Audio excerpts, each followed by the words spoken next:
행복한 안식일입니다. 우리 집사님 기도 감사합니다. 기도에서 우리 나누었던 것처럼 우리 지난주 사경에 아주 우리가 가진 보물들에 대한 귀한 말씀을 나누었습니다.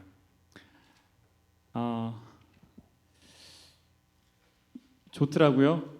이렇게 같이 말씀을 또 듣고 저도 힘이 나고 제게도 참 의미가 있었던 시간이었습니다. 우리 오늘은 명품 그리스도인이라는 제목으로 이렇게 말씀을 나누려고 합니다.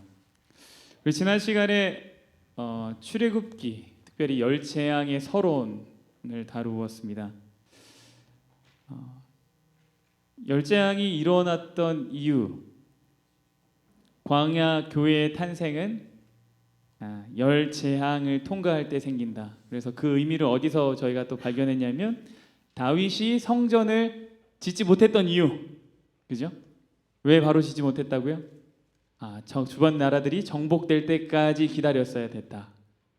우리가 정복될 때 뭐가 생긴다? 교회가 생긴다, 그죠? 우리 마음이 주님께 정복될 때에 우리 안에도 주님의 성전이 세워진다. 이런 말씀을 나누었습니다. 오늘은요 출애굽기 7장 8장 지난주 이어서 서론을 했으니까 제 재앙들을 조금 살펴보려고 합니다. 여러분 명품 좋아하십니까? 명품? 솔직한 대답 감사합니다.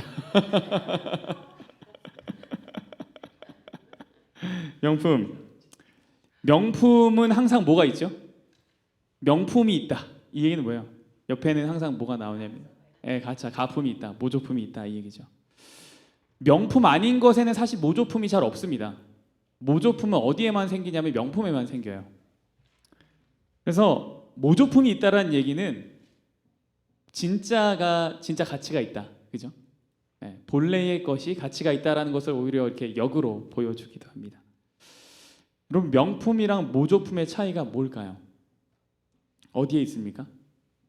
제가 고등학교 때 동대문에서 신발을 하나 산 적이 있습니다. 한국에 이제 지금은 동대문이 이제 다 바뀌었어요. 근데 제가 학교 다닐 때만 해도 동대문이 정말 패션의 메카였습니다. 거의 학생들에게 있어서. 또 막 12시에 시장을 가요. 보따리 들고 아이들이. 그 젊은 나이에 날 잡아가지고. 그래가지고 밤새 쇼핑을 하고, 그때가 싸다고 하더라고요.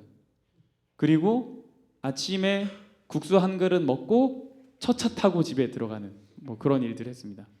저는 그렇게까지는 하지 않고 잘 몰라서 이렇게 하다가 친구들이 이제 동대문에 쇼핑하러 가는데 너 가자고 해서 나도 구경 가볼까 하고 이제 갔어요. 그리고 그때 대충 들었던 정보가 있었어요.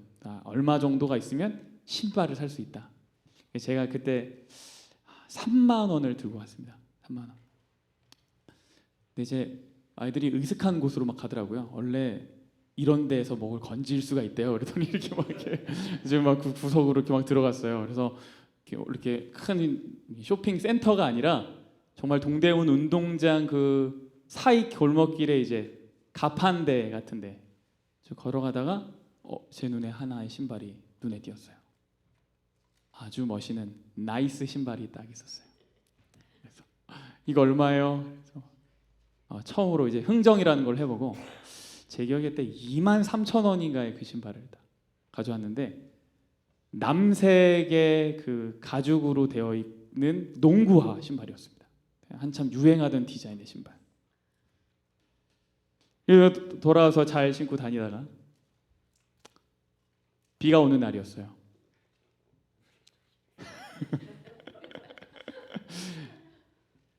비를 맞고 이제 집으로 돌아왔는데 신발을 벗었는데 분명 나갈 때 하얀색 양말이었던 것이 남색 양말로 변해 있는 겁니다. 물이 다 빠진 거죠, 안에서.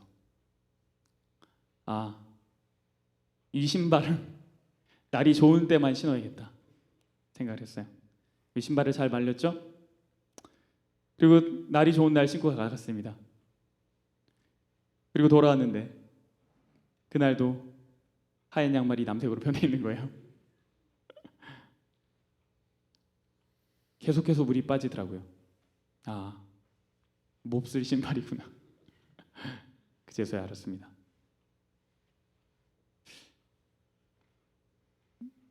물 빠지는 그리스도인이 있나요? 겉으로 볼 땐 그럴듯한데 시련이 오면 물이 쫙 빠져버리는 거죠. 스스로는 명품이라고 생각하지만 실상은 모조품에 불과한 그리스도인 있습니까? 나부터가 그럴 때가 많아요. 예수님을 따라다닌다고 하면서 실상 그 예수님의 본질적인 것, 그 사랑, 아주 그 깊숙한 곳에 담겨져 있는 의미들, 복음, 그런 것 기억하지 못한 채 겉으로 드러나는 어떤 것에 현혹되어서 거기에 이제 매달리다 보면 어느 날 내 삶에 흔들림이 찾아오면 물이 쭉쭉 빠지는 그리스도인 될 때가 있습니다. 오늘은 출애굽기 7장, 8장에 있는 내용들을 좀 가지고 어떻게 하면 명품 그리스도인이 될 수 있을까? 어떻게 하면 진짜를 경험할 수 있을까? 한번 생각해 보려고 합니다. 오늘 나누어지는 말씀이 유일한 답은 아니겠지만 이 말씀이 잘 기억에 남아서 우리의 믿음을 단단하게 하는데 도움이 되었으면 좋겠습니다. 여러분, 이스라엘은 애굽을 떠나서 하나님께 예배하는 자가 되는 것이 목표였습니다. 그러나 바로는 그들을 계속 묶어두려고 했죠. 종으로 묶어두려고 했습니다. 그래서 이 출애굽의 여정은 종에서부터 자유케 되고자 하는 사람과 종으로 묶어두려고 하는 사람 간의 싸움입니다. 예배하려고 하는 자와 종으로 묶어두려는 자의 싸움인 거죠. 하나님은 이 싸움에서 먼저 예고편을 보여주셨습니다. 아마 여러분 지난주에 좀 살펴보셨을 텐데 지난번에 우리 출애굽기 7장 한번 펴보시죠. 출애굽기 7장 9절, 10절, 11절입니다. 출애굽기 7장 9절, 10절, 11절입니다. 다 찾으셨습니까? 네. 우리 찾으셨으면 다 같이 읽겠습니다. 시작. 너희에게 이르기를 너희는 이적을 보이라 하거든 너는 아론에게 말하기를 너희의 지팡이를 들어서 바로 앞에 던지라 하라. 그것이 뱀이 되리라. 모세와 아론이 바로에게 가서 여호와께서 명령하신 대로 행하여 아론이 바로와 그의 신하 앞에 지팡이를 던지니 뱀이 된지라. 바로도 현인들과 마술사들을 부르매 그 애굽 요술사들도 네, 아멘. 여기서 보면 하나님이 먼저 이제 말씀하셨어요. 지팡이를 던지라. 그럼 뱀이 된다. 그죠? 뱀이 되었어요. 그랬더니 무슨 일이 일어났냐면 11절에 바로도 현인들과 마술사들을 부르매 그 애굽의 요술사들도 그들과 같이, 그렇죠? 그들의 요술로 그와 같이 행했다. 그러니까 올소입니다. 올소.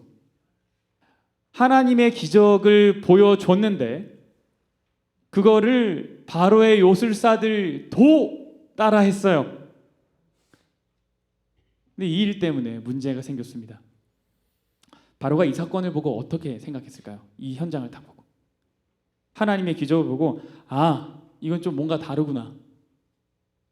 내가 지금 마주하고 있는 저 사람들이 섬기는 신 여호와라는 신, 내가 한 번도 관심 없어서 생각해보지도 않고 들어보지도 않았던 그 신의 여호와, 그 신은 좀 다르구나라고 느껴야 되는데 자신의 마술사들도 그와 같이 하는 것을 보고는 뭐야 이거 별걸 아니네, 하는 생각을 하는 거예요. 또 바로가 마음을 더 강팍하게 하게 된 계기가 됩니다.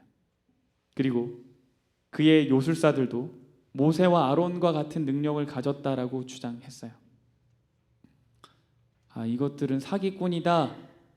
이스라엘 백성들 다 데려가려고 이제 수작을 부리는구나 라는 거죠. 그래서 바로가 이와 같은 행동을 몇 번 더 반복합니다. 첫 번째 재앙이 이제 시작이 돼요.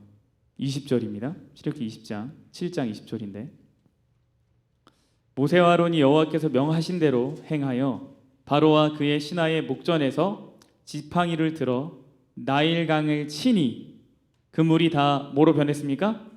피로 변하고, 21절, 나일강의 고기가 죽고 그 물에서는 악취가 나니 애굽 사람들이 나일강 물을 마시지 못하며 애굽 온 땅에는 피가 있으나. 하나님이 나일강 물을 다 뭐로 만들었어요? 피로 만드셨어요. 애굽 술사들은 어떻게 했을까요? 이것을 애굽 술사들이 이번에도 따라했습니까? 따라했어요. 22절을 볼까요? 22절, 애굽 요술사들도 자기들의 요술로 그와 같이 행함으로 바로의 마음이 완악하여 그들의 말을 듣지 아니하니 여호와의 말씀과 같더라. 이번에는 나일강의 물이 피로 싹 바뀌었는데 이것도 따라했어요.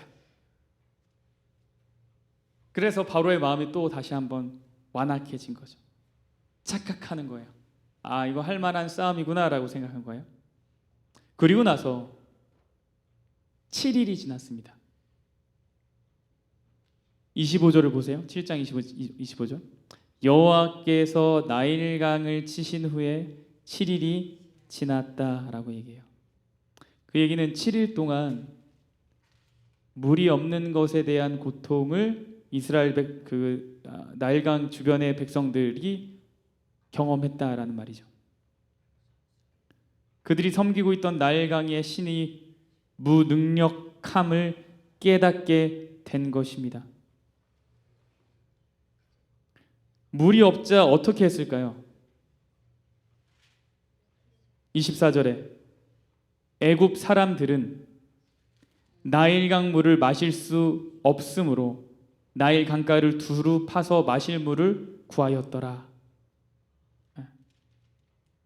재밌는 것은요, 바로의 태도입니다. 바로는 애굽의 왕이죠. 애굽 사람들은 신이 인간이 되었다고 생각했는데 그게 바로 바로였어요. 내가 신이다. 근데 애굽이 물이 없어서 백성들이 강 주변을 막 목이 말라가지고 막 파고 있는 거죠. 그 주변엔 피비린내가 나고.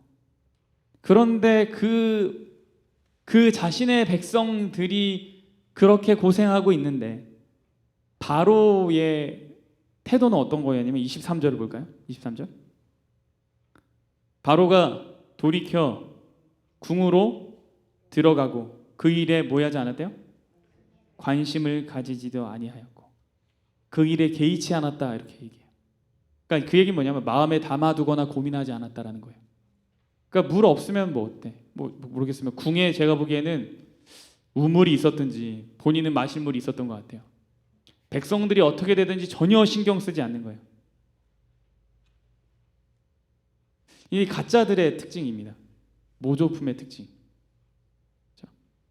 자신만 신경 쓸 수 있는 거죠. 사실 바로는 백성들을 위해서도 여기서 멈췄어야 돼요. 그 고통스러운 모습을 보고 하면 안 되는데 바로는 계속 착각하고 있습니다. 이제 두 번째 재앙이 내리는데요. 두 번째 재앙은 뭐냐면 온 지면에 개구리가 올라오는 것입니다. 8장 3절입니다. 개구리가 나일 강에서 무수히 생기고 올라와서 너의 궁과 너의 침실과 너의 침상 위와 너의 신하의 집과 너의 백성과 너의 화덕과 너 떡반죽 그릇에 들어갈 것이며 라고 얘기했어요. 이전에 물이 피가 되는 것은 나일 강가 그리고 애굽 하수에 내려진 재앙이었죠. 그래서 말씀드렸지만 아마 궁정에 있는 사람들에게는 그렇게 크게 데미지가 없었을 수도 있었다, 이렇게 보여지는데 이번에 내리는 재앙은 그렇지 않았죠. 모든 방과 침실까지 다 뭐가 있어요? 개구리. 그리고 이런 거예요. 하루가 피곤해 자야지 하고 침대에 들어가서 이불을 둘치면 거기에 누가 자고 있어요? 개구리가 자고 있는 거예요. 그렇죠? 아침에 나가야지 하고 이제 옷장을 열어보면 누가 옷을 입고 있는 거예요? 개구리가 옷을 입고 있는 거예요. 밥을 먹어야지 하고 밥 뚜껑을 열면 거기에 누가 밥을 먹고 있는 거예요? 개구리가 밥을 먹고 있는 겁니다. 사방팔방이 온통 개구리가 된 거예요. 이번에 애국술사들이 따라 했을까요? 했습니다. 7절을 볼까요? 7절. 요술사들도 자기 요술대로 그와 같이 행하여 개구리가 애굽 땅에서 올라오게 하였더라. 요술사들도 그와 같이 했다. 그리고는 또 생각하겠죠. 나도 할 수 있어. 그런데 시간이 지나면서요, 이번 개구리 재앙은 바로에게도 조금은 심각했던 것 같습니다. 바로가 모세한테 뭐 하길 요청하냐면 개구리를 치워달라고 요청을 합니다. 무슨 얘기냐면 개구리를 나오게 할 수는 있어도 뭐 할 수는 없는 거예요? 들어가게 할 수는 없었던 거죠. 한 가지 여기서 재밌는 것이 있는데 바로가 개구리를 치워달라고 요청했을 때 모세가 물어봐요. 뭐라고 물어보냐면 언제 치워줄까 이렇게 물어봐요. 그랬더니 바로가 뭐라고 대답하는지 아십니까? 내일 치워달라고. 10절입니다. 9절부터 읽을까요? 8장 9절입니다. 모세가 바로에게 이르되 내가 왕과 왕의 신하와 왕의 백성을 위하여 이 개구리를 왕과 왕궁에서 끊어 나일 강에만 있도록 언제 간구하는 것이 좋을지 내게 분부하소서. 10절. 그가 이르되 내일이다. 왜 그 날에 당장 치워달라고 하지 않았을까요? 왜요? 자존심. 맞아요. 자존심 때문에. 바로 치워달라고 하면 뭐예요? 굴욕스럽잖아요. 그죠? 마치 내가 굉장히 뭔가 이렇게 나약해져 보이는 그게 굉장히 싫었던 거예요. 뭐가 있냐면 허세가 있는 거예요. 허세. 여전히.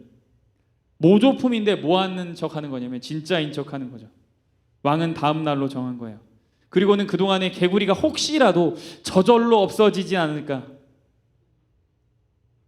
그래서 자기가 이스라엘의 하나님께 굴복하는 쓰라린 그 굴욕을 면하게 되기를 은근히 바라고 있었던 거죠. 이것이 가짜들의 어떤 모습들입니다.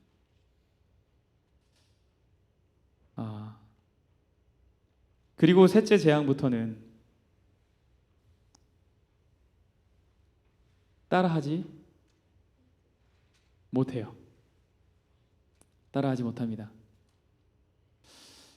근데 사실 바로가요, 이제서야 깨달은 거예요. 뭘 깨달은 거냐면 어느 정도 따라할 수는 있지만 뭐 할 수 없는 거예요? 그것을 없앨 수는 없는 거죠. 그죠?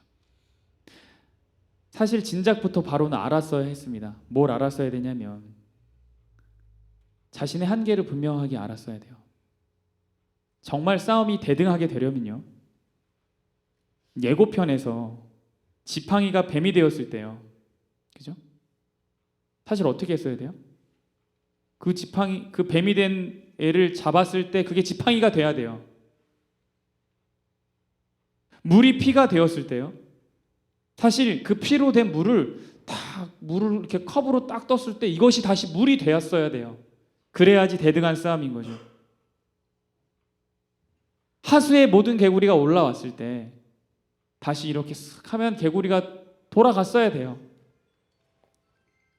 그래야지만 사실 대등한 싸움이 되는 거죠.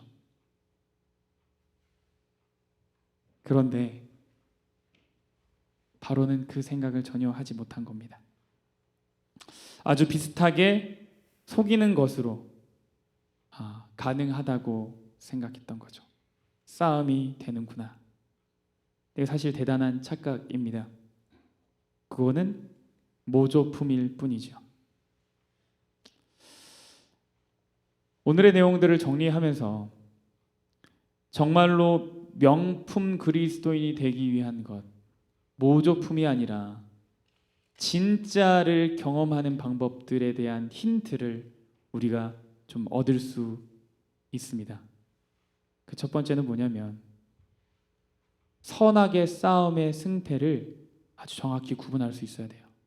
무슨 얘기냐면 정확한 한계를 깨닫는 사람이 진짜를 경험할 수 있습니다.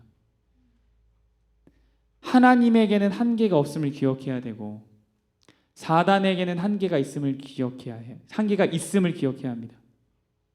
우리에게도 뭐가 있음을 기억해야 되냐면 나도 한계가 있다라는 것을 기억해야 해요. 죄인의 한계를 분명하게 알고 하나님의 선을 넘어가지 않는 것, 그것이 진짜를 경험하는 첫 번째입니다. 하나님의 능력이 아니면 안 되는구나, 그걸 알아야 돼요. 여러분, 우리는 무엇인가를 선한 것을 만들어낼 수 없습니다. 하나님은 우리에게 창조의 능력을 허락하셨지만 우리 스스로 선한 것을 만들어내는 능력은 없어요. 그죠? 인간은 분명한 한계를 가지고 있어요. 이 한계를 아는 것. 근데 바로는 몰랐어요. 바로 몰랐어요. 계속 착각하는 거예요. 비슷하게 하네? 비슷하게 하네? 가능하네? 아니요. 근데 거기까지만 할 수 있어요. 거기까지만. 그 이상은 절대 할 수 없어요.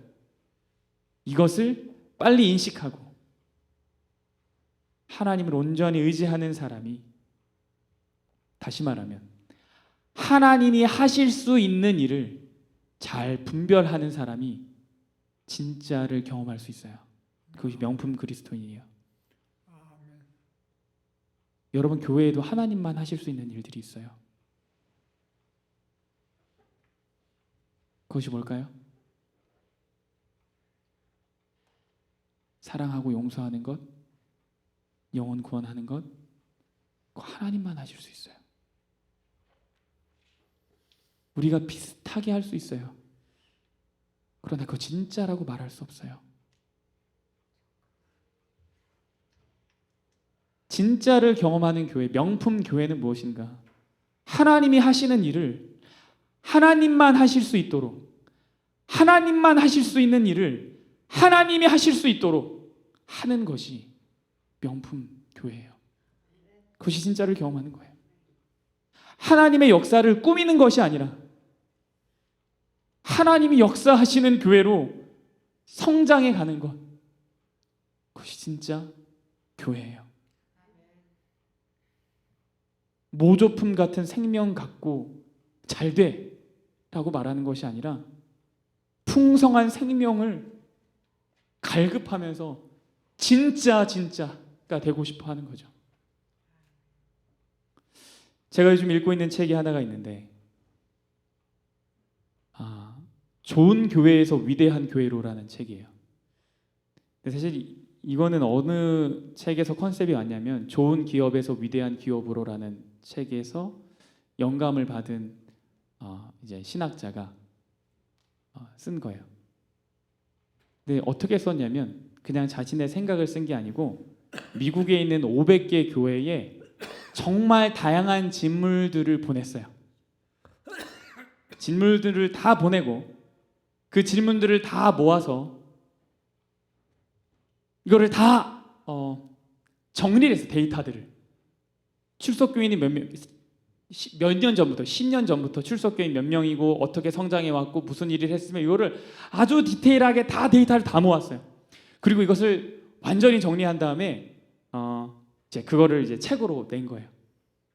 근데 그 책에서 말하는 이제 위대한 교회의 기준이 있었어요.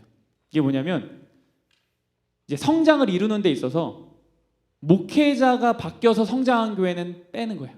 이건 아니에요. 이거는 기준에 합당하지 않아. 목회자가 있었는데 교회가 가라앉다가 여전히 동일한 목회자인데 어느 순간 성장하게 되는, 아주 급속도로 성장하게 되는 교회, 이 교회의 특징이 뭘까? 이런 것들을 막 연구한 거예요.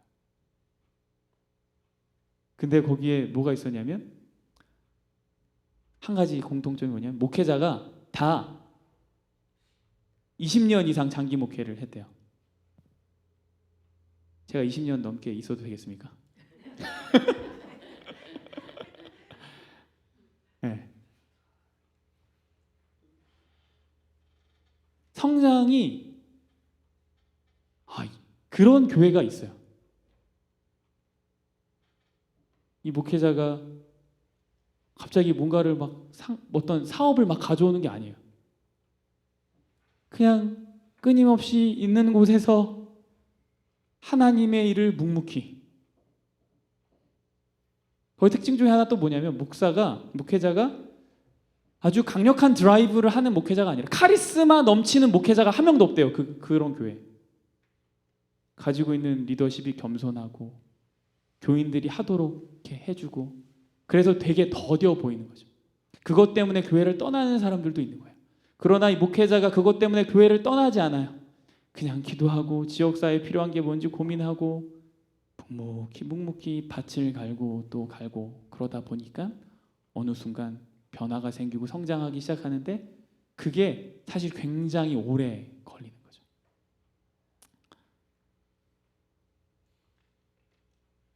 우리 교회도 오래 걸리지만 진짜를 하면 좋겠습니다.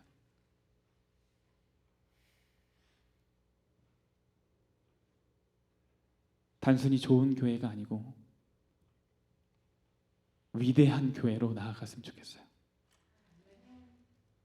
모조품 좋은 교회처럼 보이지만 그러나 하나님이 원하시는 것은 위대한 일, 진짜를 하는 교회일 겁니다. 우리가 완벽하지 않죠. 누구도 완벽하지 않죠. 저도 실수할 것이고 때론 우리 교우분들 중에서 누구가 실수하실 거예요. 그리고 때로 교만할 수도 있죠. 근데 그럴 때 그러한 것을 감추어서 마치 하나님이 다 이루신 것처럼 하는 것, 그렇게 꾸미는 것, 그렇게 포장하는 것, 그런 것 말고 솔직하게 고백하고 인정하고 용서하고 채워주고 그래서 하나님만이 하실 수 있는 일들을 하도록 주님께 우리의 주권을 다 드려 주님이 일을 하시는 교회, 그런 교회가 되면 좋겠습니다. 명품 그리스도인의 두 번째 특징, 진짜를 경험하는 두 번째는 멈추지 않는 믿음입니다. 이 사건을요, 지금까지 이제 바로의 입장에서 좀 살펴봤는데 우리가 모세와 아론의 입장에서 좀 살펴볼게요. 여러분, 모세와 아론이 지금의 이 재앙들을 경험하면서 그들에게 위기가 있었을까요? 없었을까요? 위기가 있었겠죠. 바로에게 선택의 기회가 주어졌던 것처럼 사실 모세와 아론에게도 선택의 기회가 주어졌습니다. 무슨 얘기냐면 계속 이것을 할 것인가 말 것인가예요. 프리뷰 매치부터 첫 번째 재앙, 두 번째 재앙을 지나면서 모세와 아론이 애굽의 요술사들을 보고 바로를 보면서 무엇인가 느끼지 않았을까요? 하나님만 할 줄 알았는데 이 사람들도 이 정도는 하네? 하나님, 도대체 무슨 차이가 있습니까? 하나님이 하라는 거 내가 멋지게 했는데, 제가 볼 땐 정말 놀라웠는데, 제가 지팡이 던졌을 때 뱀이 돼서 꼬리를 잡았더니 다시 지팡이가 되고, 내가 이거 너무 놀래가지고 두렵고 떨리지만 하나님 말씀대로 와서 그렇게 던져봤더니 웬걸요 하나님, 저들도 하는데요. 무슨 차이가 있습니까? 하나님은 하라는 대로 하는데 하나님 무슨 의미가 있는지 잘 모르겠어요 라고 하는 순간이 있을 수 있죠.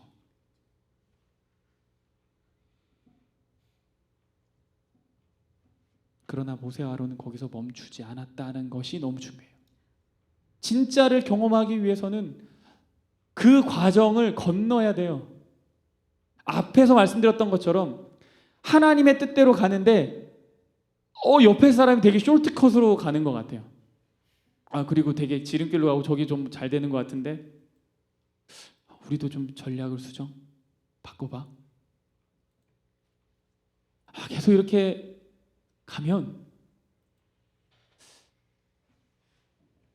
안 돼요.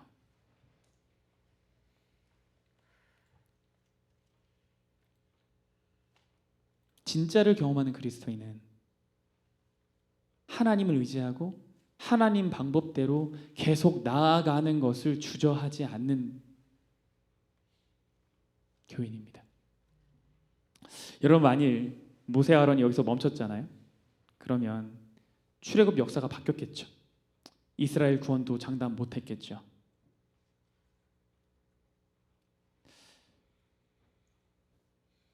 여러분, 하나님의 뜻을 따르는 일은 중간에 멈추면 안 돼요.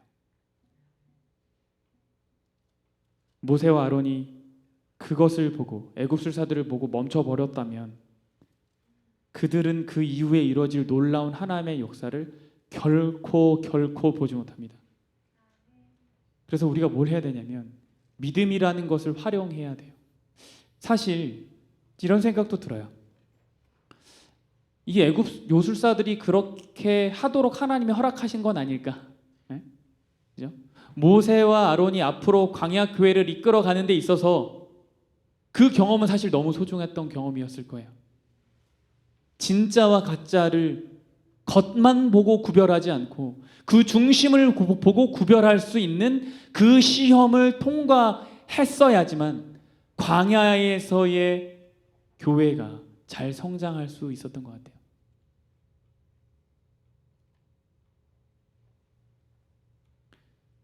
여러분, 믿음은 활용돼야 됩니다.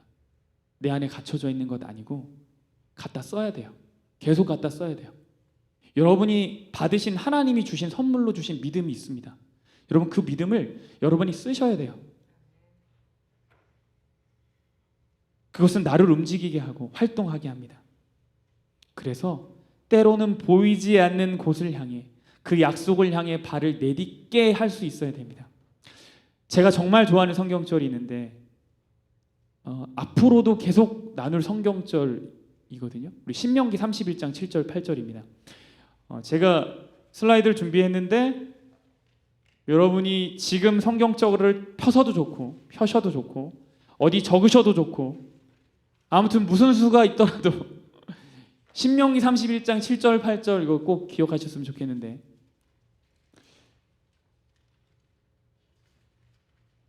제가 한번 같이 읽어볼게요. 함께 읽겠습니다. 시작.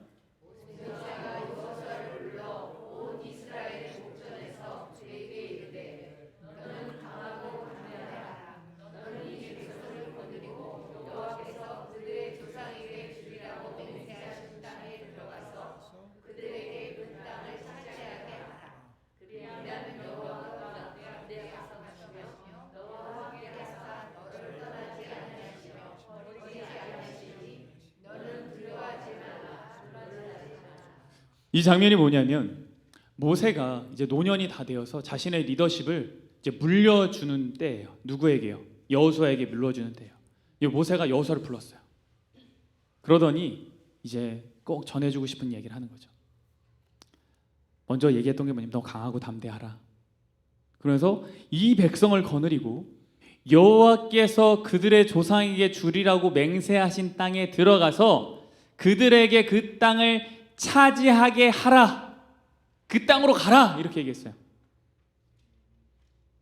근데 그 다음에 뭐라고 얘기하냐면 그러면 여호와 그가 내 앞에서 가시며 너와 함께 하사 너를 떠나지 아니하시며 버리지 아니하시리니 라고 얘기했어요. 근데 여러분, 이 성경절이 사실 좀 이상한 성경절이에요. 왜 그러냐면 이스라엘 백성 보고 먼저 가라 그랬죠. 너 먼저 가. 그러면 하나님이 너 뒤따라 가실 거야 라고 말하면 말이 돼요. 그죠? 아니면 하나님 먼저 가셨어, 그러니까 너 뒤따라 가, 그러면 말이 돼요. 동사적으로 순서가 그렇게 돼요. 근데 여기서 모세가 여호수아한테 뭐라고 말하냐면, 너 먼저 가, 그러면 하나님이 너 앞에 가실 거야 라고 말하는 거예요. 먼저 가, 그러면 하나님이 너 앞에 가실 거야 라고 말하는 거예요. 가지 않으면 앞에 가신 하나님 못 만난다라는 거예요. 가야지만 만날 수 있어요. 뒤따라오신 하나님이요? 아니에요. 먼저 가신 하나님을 만날 수 있는 거예요. 그 앞에서 준비하신 하나님 만날 수 있는 거예요. 우리의 믿음이 활용되고 발을 뗄 때, 그 약속을 향해서 나아갈 때, 그제서야 우리 앞에 계신 하나님을 경험하게 되는 거죠. 진짜는 이런 거라는 거예요. 다른 것과 비교하면서 이걸 좀 만들어 볼까 라고 고민하는 것이 아니라, 믿음을 활용하여 앞으로 나아갈 때, 그럼 거기서 하나님 뭐라고 하시는 거예요? 앞에서 기다리시면서 왔냐? 그럼 뭐라고 하시는 거예요? 두려워하지 말고 놀라지 말아라 라고 말씀하시는 거죠.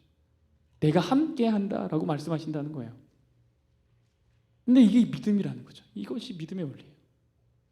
발을 떼지 않으면 보이지 않아요. 하나님은 그 앞에 계시지만 아직 우리 앞에 나타나시진 않아요. 우리의 믿음이 활용이 돼야 된다는 겁니다. 이것이 있을 때 우리가 진짜를 경험하게 되는 거죠. 오늘의 말씀을 정리합니다. 명품 그리스도인, 진짜를 경험하는 그리스도인, 하나님이 하실 수 있는 일을 하도록 하는 거예요. 그리고 멈추지 않는 거예요. 하나님이 계속 하실 수 있도록 전진해 나가는 거죠. 우리 교회가 그러한 경험을 풍성히 할 수 있었으면 좋겠습니다. 그리고 여러분들 각자의 삶 속에서도 그런 믿음의 활용을 경험하시고, 믿음이 우리의 삶에 실제로 이루어지는 원리들을 발견하셨으면 좋겠습니다. 우리 함께 일어나셔서 찬양하겠습니다. 우리 408장 귀한 약속 함께 찬양합니다.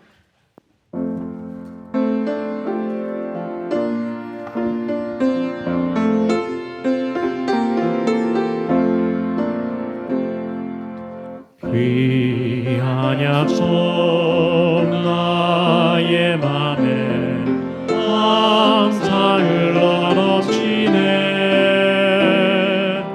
나의 곁에 사랑의 주 언제든지 계시네. 귀한 약속 주의 사랑 말로 영영 못해도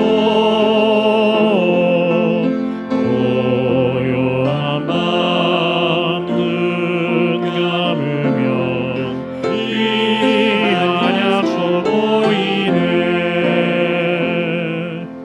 귀한 은혜 내 영혼을 항상 인도하시니.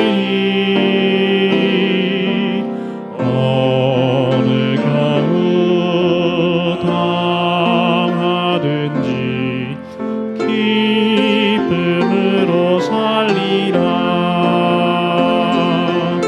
귀한 약속 주의 사랑 말로 영영 못해도 고요한 밤 눈 감으면 귀한 약속 보이네. 귀한 소망 나의 맘에 항상 기쁨 주시니. 어려운 일 다